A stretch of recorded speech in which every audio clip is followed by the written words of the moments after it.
MaliKunafoni jamana in layɛbagaw an minnu b'an filɛ don don Mali kɔnɔ ani Mali kɔ kan an b'a fɔ ye ani ɲankuma fɔ aw sigiyɔrɔ la mais ka émission kɛnɛ kura sigilen an bɛ fɔ min ma ko BEKA KOUMA MaliKunafoni jamana y'a latigɛ ka émission BEKA KOUMA kɛnɛ sigi malien bɛɛ lajɛlen ye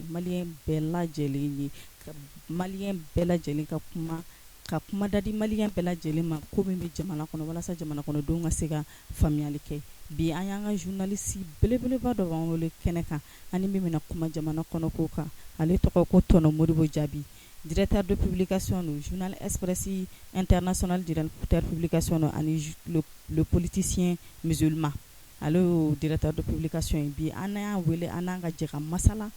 walasa an bɛ se ka faamuyali sɔrɔ Mali camancɛ fanga tɛmɛni latigɛli kow la an bɛna kuma tɛnwa la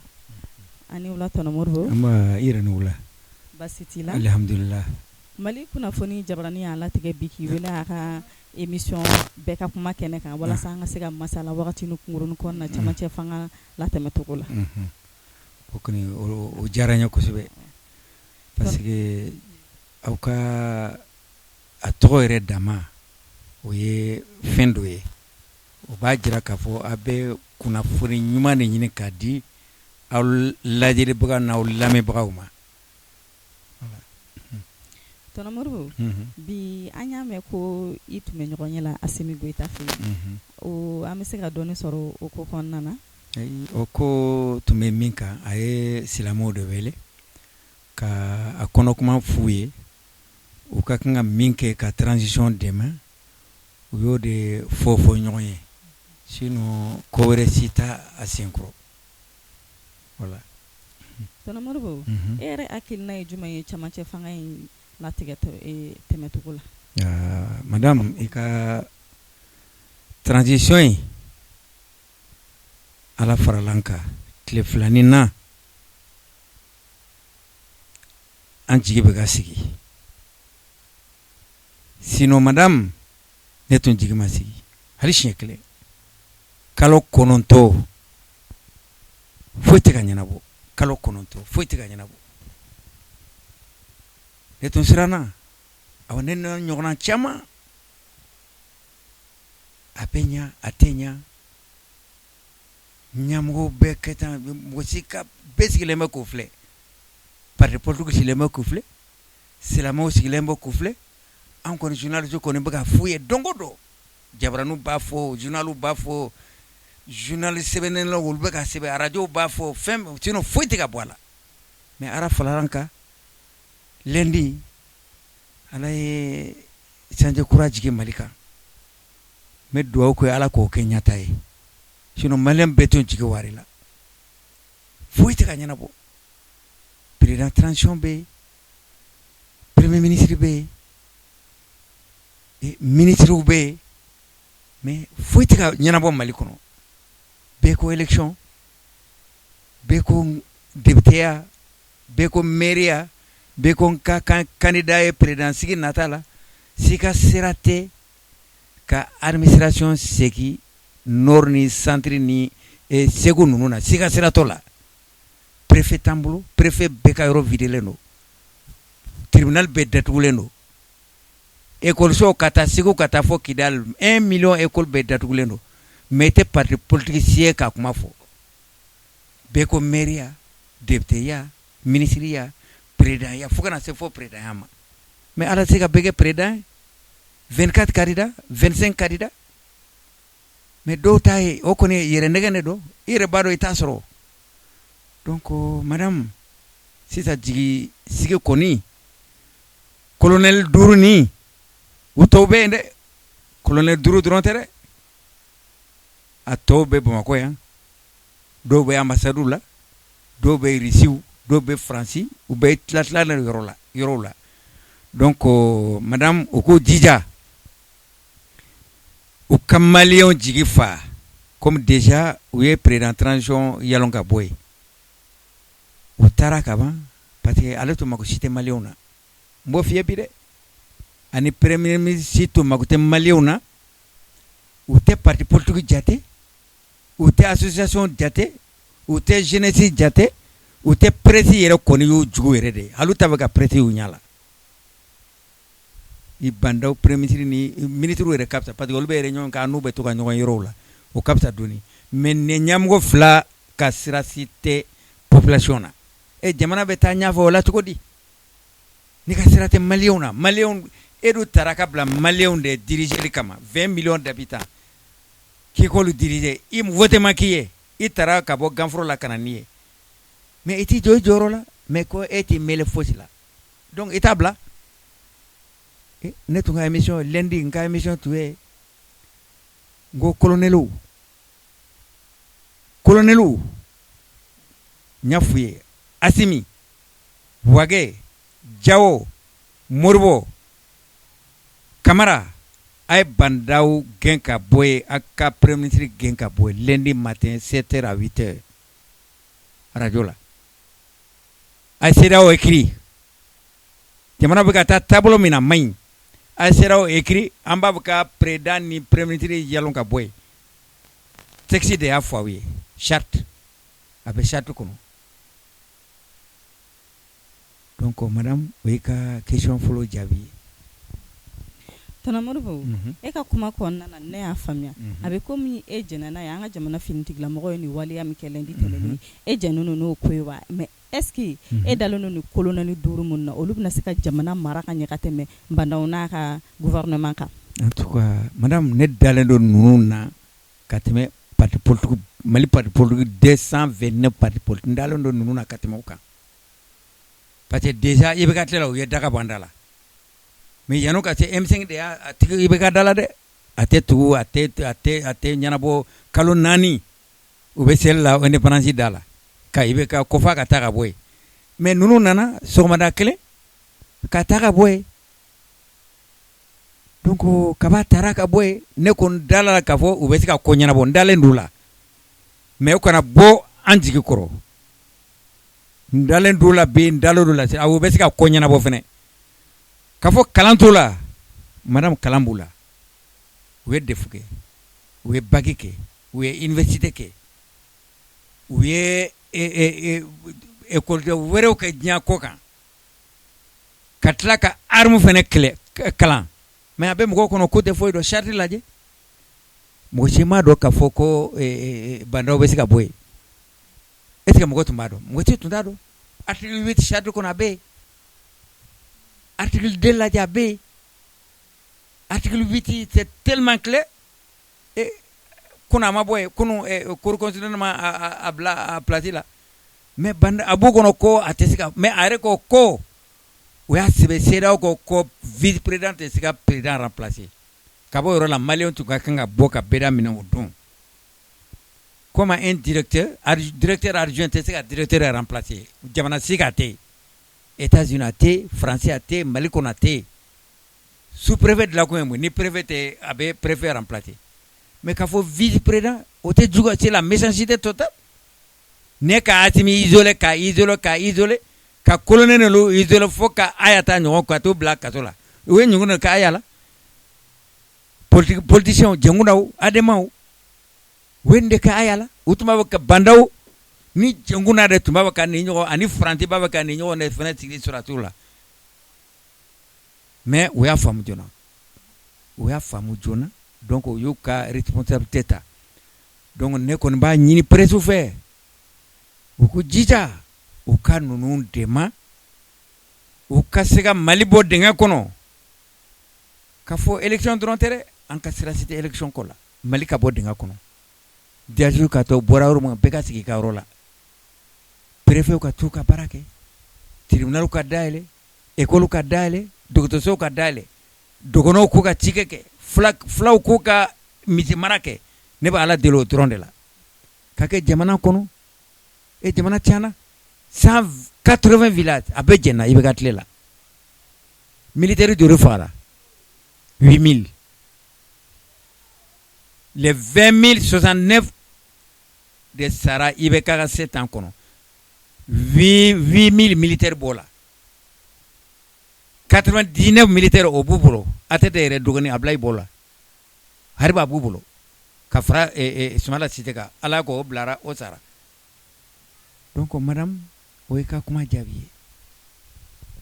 Tonton Modibo i ka kuma ɲɛna mais Tonton Modibo an ka finitigila mɔgɔ minnu fana b'an ka fanga kunna sisan nɔ olu fana ko k'u ni M5RF mɔgɔw bɛna jɛ ka baara kɛ o fana tɛ kɔlɔlɔ wɛrɛ ye jamana ma. Madame i ka question in ka ɲi kaba daminɛ la an b'u suivi de près i bɛ ka bira M5 ko fanga ye olu de ta ye olu ye sɔrɔsiw tile transition si ma kɛ Mali kɔnɔ yan ni sɔrɔsiw ma ATT ma a présider yan n'a bɔra jɛnkuna la jɛnkuna yɛrɛ a nana ATT ka mandat tɔ de dafa o ni transition ni coup d'état transition o tɛ kelen dɔɔni donc M5 o ye sɔrɔsiw kɛlɛ fo sɔrɔsiw siran'u ɲɛ kɛlɛ fɔlɔ kɛra mun ye ko sɔrɔsiw tɛ kɛ transition président ye kɛlɛ daminɛna ka bɔ o yɔrɔ la kɛlɛ daminɛna o yɔrɔ la ni anw de y'an ka coup d'état kɛ k'anw tɛ se ka kɛ transition président ye jamakulu min y'o fɔ n tɛ fɛɛrɛ sɔrɔ aw la i tɛ ne fɛ donc n bɛ fɛɛrɛ sɔrɔ i la donc sɔrɔsiw ka siranna M5 mɔgɔ ɲɛ nin de kama n'u tun y'a to sɔrɔsiw ka kɛ transition président ye M5 ninnu ka don ministère ni directeur ni ambassadeur la sabu an wasira bɛɛ la sabu transition yɛrɛ banna sabu a banna madame mais M5 ye sɔrɔsiw kɛlɛ k'u kɛlɛ mais a ma laban o mana bi fo premier ministre de bɛna b'u la sɔnni ko ka premier u ye dɔ choisir ko bɛ Sogɛl ko bɛ kɛ premier ministre ye o ka comité stratégique ɲɛmɔgɔ n'o fana sigira mais M5 jɛkulu de don u bɛ se ka ministrew tila u ni ɲɔgɔn cɛ u bɛ direction tila u ni ɲɔgɔn cɛ o n'a ta élection dɔrɔn tɛ dɛ o ka Mali bɔ bolo la kana dɔrɔn k'an bɛ élection dɔrɔn kɛ mairie ni fɛnw insécurité bɛ yen vote bɛ kɛ cogo ni insécurité bɛ yen préfet dɔ bɛ na ni urne ye olu tɛ yen tribunal de bɛ fɛn visa d'u ma olu tɛ yen école maître de ye bureau de vote ɲɛmɔgɔ ye olu tɛ yen 1 million école a bɛɛ datugura ka taa Segu ka taa fɔ Kidali a bɛɛ datugulen don a si tɛ marché cikɛlaw ka to ka cikɛ kɛ mais déplacé o fana ka gɛlɛnna bɛɛ parce que déplacé o fana bɛ voter de u ko miiri olu la ni ala ko y'u bolo di ɲɔgɔn ma ni nin sera ka kɛ ɲɛtaga ye madame o ka bɛn a bɛ wusaya kosɛbɛ kosɛbɛ o kɔni o bɛ diya maliyɛnw ye o bɛ diya hali an yɛrɛ journalistes an ka ji kɛ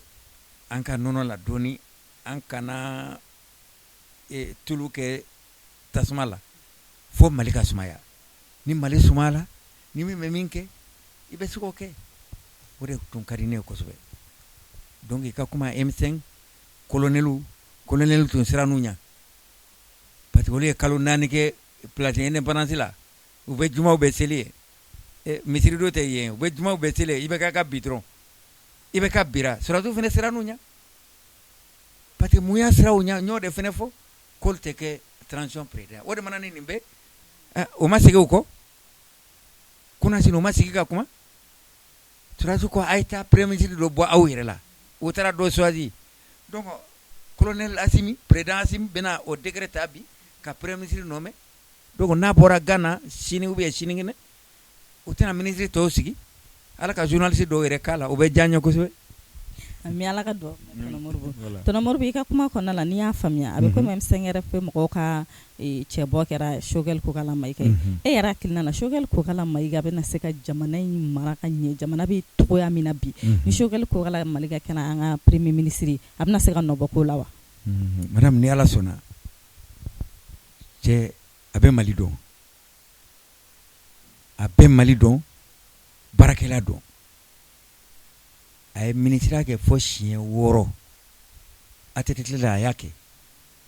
i bɛ ka fini san 7 kɔnɔ tun b'a kɔnɔ mais ani i bɛ ka ma bɛn a la a ko i bɛ ka jɛnku a bɛ ka kɛlɛku donc ale bɛ ministre bila ko jamana bɛ ka taa taabolo min na ko taabolo ɲuman tɛ a b'a bila a ye ministre bila mɔgɔ min kɔni dɔ ni mɔgɔ ma a tromper a bɛ se ka premier ministre a b'a ɲa bi a b'a ɲa sini parce que a bɛ Mali dɔn de A à Z parti politique cité a tɛ min dɔn a n'u ye bɛɛ ka tagamaw kɛ ɲɔgɔn kan yan kabi Musa bira ale de tun b'a fɛ ka Musa ka parti yɛrɛ créer IDPM Mohamed Lamine ala ka hinɛ la ministre de l'intérieur ko tɛ kɛ ko n'a b'a tɔgɔ changer a ye waraninkalan k'a la ka bɔ tuma a bɛ Maliko la fo kana bila bi la Choguel bɛ Mali dɔn fo n'a a filila a yɛrɛ ma dɛ parce que fanga i b'a la bi peut-être e ma président ninnu bɛɛ kɛra ten Musa Traoré lajɛ ka bɔ a bira président si ma kɛ min y'a ka mandat laban ɲuman na Musa taama laban ka ɲa ATT fɛnɛ nana Alpha nana o kɔni o ɲana mais Kopo ninnu y'o a sɛgɛn dɛ m'a dɔn n'i tun bɛ yan waati Kopo ye Alpha sɛgɛn san 10 in kɔnɔ ale kɔni ta labana f'a y'i da bɔ kuma bɛɛ la a tɛ kuma bilen ATT nana o gɛnna o a bɛ Mali dɔn ni président ni ɲɛmɔgɔ nana ni janto i yɛrɛ la ka mɔgɔ ɲɛnamaw bila i kɛrɛfɛ parce que dɔw bɛ na u ɲɛ bɛ mɔgɔ wɛrɛ la k'olu bɛ na dɛmɛ u ni minnu ye sɛgɛn ni fɛnw kɛ ɲɔgɔn u b'olu bila kɛrɛfɛ président ninnu bɛɛ ta kɛra ten IBK ni ATT ninnu bɛɛ ta kɛra ten dɛ ATT lajɛ ani Tangara gɛnna ka bɔ finance la a kama a taara mouvement citoyen créé Sikaso mais a y'o bila kɛrɛfɛ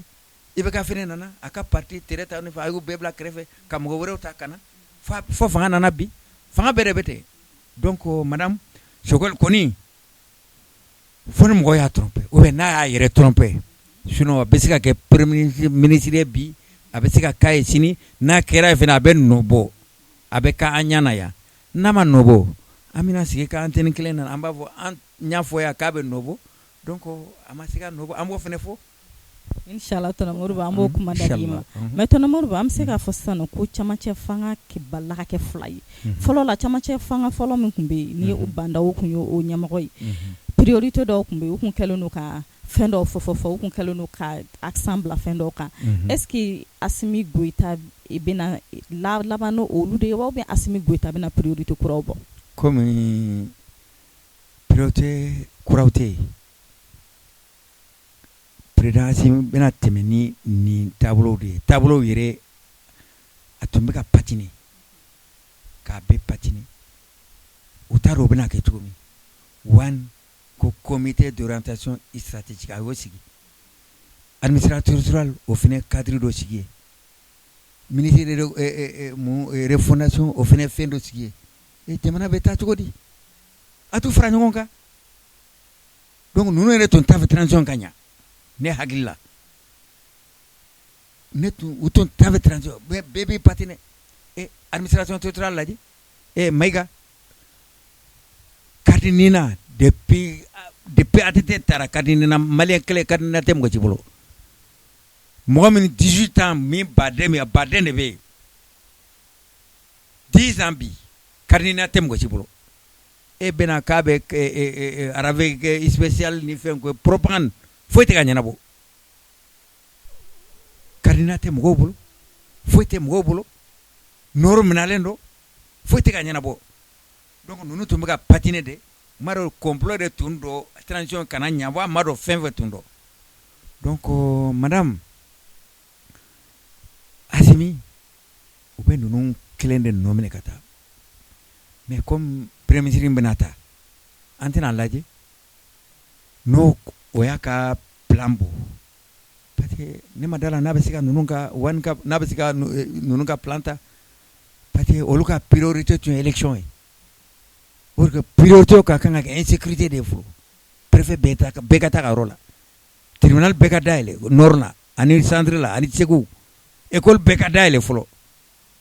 dɔgɔtɔrɔso bɛɛ ka dayɛlɛ fɔlɔ cikɛlaw ka t'u ka cikɛ kɛ ka wagabɔ ninnu gɛn ka bɔ an ka jamana kɔnɔ priorité y'o fɔlɔ de mais ninnu nana ko élection fɔlɔ ani découpage ka jamana tigɛ ka bɔ ɲɔgɔn na régionalisation jamana tigi ko kuma dɔrɔn de tun bɛ ninnu da ne ka région ye Kolokani ye n bɛ to Kolokani donc ne Kolokani président dɔ bɛ sigi yen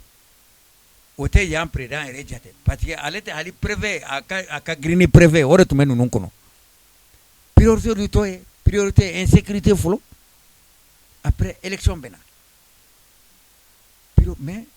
amena premier ministre ni ala sera ka aka décret bobi e chogal ko kala may ni ala ka décret bobi aka ka premier ministre atina journaliste wele parce que journaliste kadaye fona kele fanga na ibana de sinon tuma be avec conférence là sangani wati be avec conférence là mais fanga te donné surtout malien na yi fanga soro dron donc aba vo nyembe mi nyini nyosoro donc ngasira ta tola alaka ankisoma aka journaliste ke adima bagay no kera aka priorité foanye fulo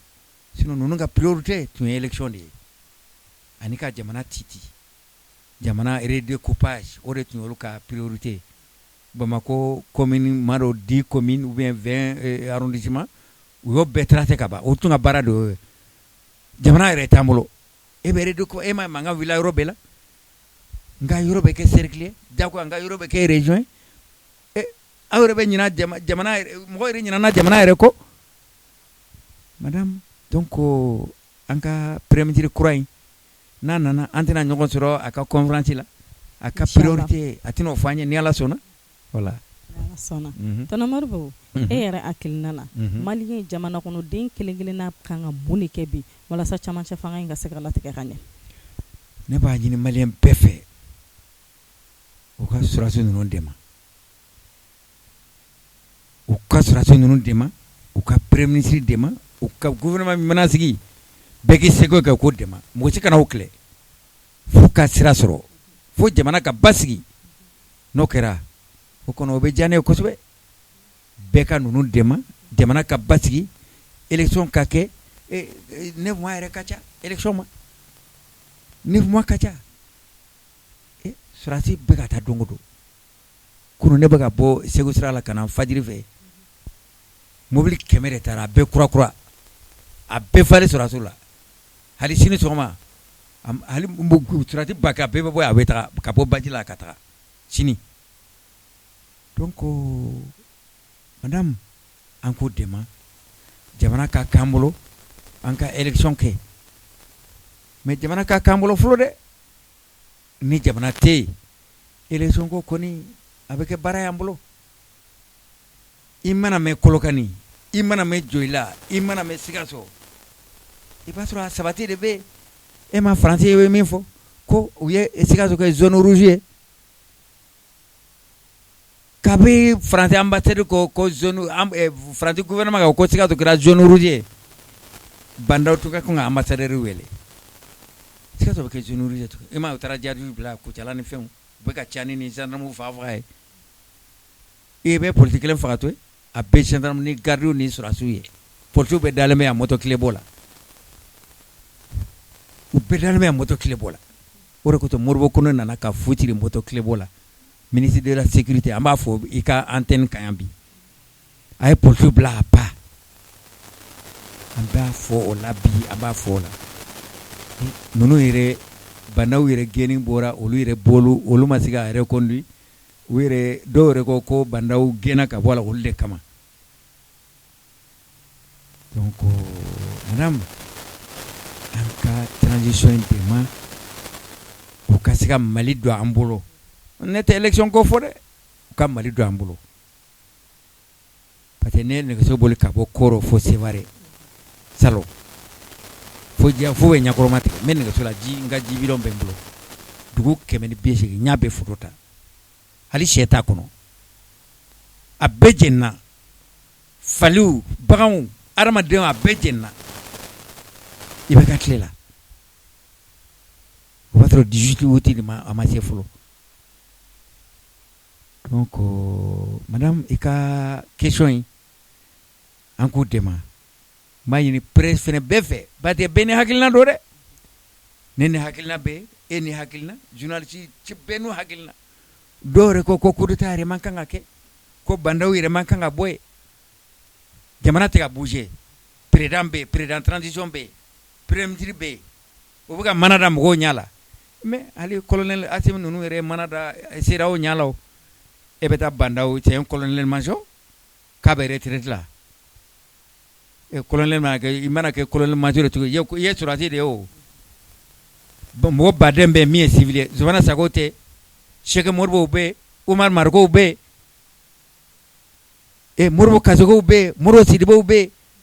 e sa colonel ta ka foro la parce que u ba do ka vo militaire do o ko to yata ka bla civil sera o fene masika o ce n'est pas faux mais nte civilier sera o fene o te cheda bojila o tuma ka mali trone sina afo nte civilier ni colonel major da tara retraite donc militaire do ay siga mo wore nyini utume suko fene fo asim nunu he utume mo wore nyini mais hallo tuwe mo wore nyini M5 nunu utume suka perdi parce que olu e suratu nunu kele hu kele fo suratu siranunya mais c'est la kele ma bansita kunu ma do nyona ala barka la donc o ka nyonye malika do ambolo madame voilà tanaworo ini cheka kumala MaliKunafoni jabarani bini ifo isona kana bi inana na jega masala ni wakati ni kumurun konana anga foli bi sasa amna kumanda dima ikika kumakala wanzi nika kumakala ba mba aufo akawjija kashini kenya dama wode kagle ni fembe ka jabarani ka kenya taye kudai ka malibo dinga kono ambe sagola akaw jija de akwa critique fene muñu mo mana critique aya muñu mo mana fa beta aya muñu ni muñu na ibe ke fin mais ka ke ente korofo ente critique aramadea o tala de ibe critique pour ibe tika ibe ta nyafe doni donc mbaw fo inika technicien numbe ani journaliste fembe bea akwa jijala assalamu alaikum wa rahmatullahi ta'ala wa barakatuh amina rabi tona ngurbe ka do bela MaliKunafoni jabrani la jabago nini kwanyi nini soro ka do kulo ka bi beka kene beka kuma kene ka ambo di foyi ambe kuma dadi bela jaleno ma bere bena kuma moko kelintere pour que anga jamana ka bonno la jamana kono do be sika lafiya to kamna beka kuma émission sigiro de kama ama foyi aka ambe beka kuma numéro wala